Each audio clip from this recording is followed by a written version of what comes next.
4 تا جا رو توی استانبول رایگان میخوایم بریم. 4 تا منظره بسیار زیبا. لطفاً با من باشین، اومدین سر بزنید. اولین لوکیشنی که اومدیم دعا تپسی بهش میگن، بالاتر از روملی هیساری و ببکو اون طرفا، بالای پل سلطان مهمت فاتی، پل دوم. واقعا فوق‌العاده زیباست این منظره. میتونید بیاین حسابی عکسای قشنگ بگیرید. واو، معرکه است. و اما لوکیشن بعدی که اومدیم اوتاتپه پارکی بهش میگن که توی بیکوز منطقه کاواجی که بالاتر از پل دوم. یعنی ما اون ور بودیم اومدیم این ور. بیاین.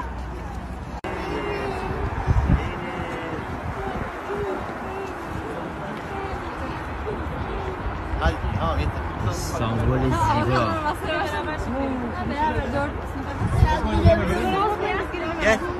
Şu güneş var ya, çok net gözükmüyorsun.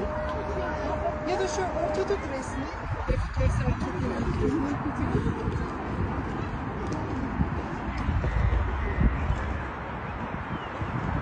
لوکیشن بعدی اومدیم میهرآباد پارکی، یه جای بسیار عالی و بگم تا حالا کسی نیومده، به ندرت اینجا دیده شده. خیلی باحاله، خیلی لوکیشن قشنگی داره. یه رستوران هم اینجا هست. اول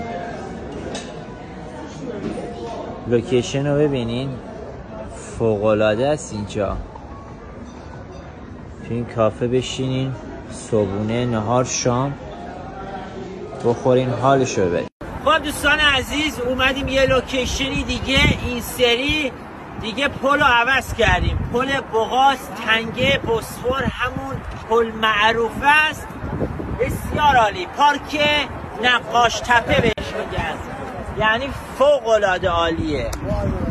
بسیار عالی. تنگه رو ببینیم، اصلا بی‌نظیره به جان خودم. واو واو. این پارک خیلی بزرگه. اکثرا واسه پیکنیک هم میان اینجا میشینن. البته غذا از خونه میارن، میان دوره هم و کلی عکسای قشنگ میتونی بگیری. اون بر قسمت اروپاییه، اینجا خودش قسمت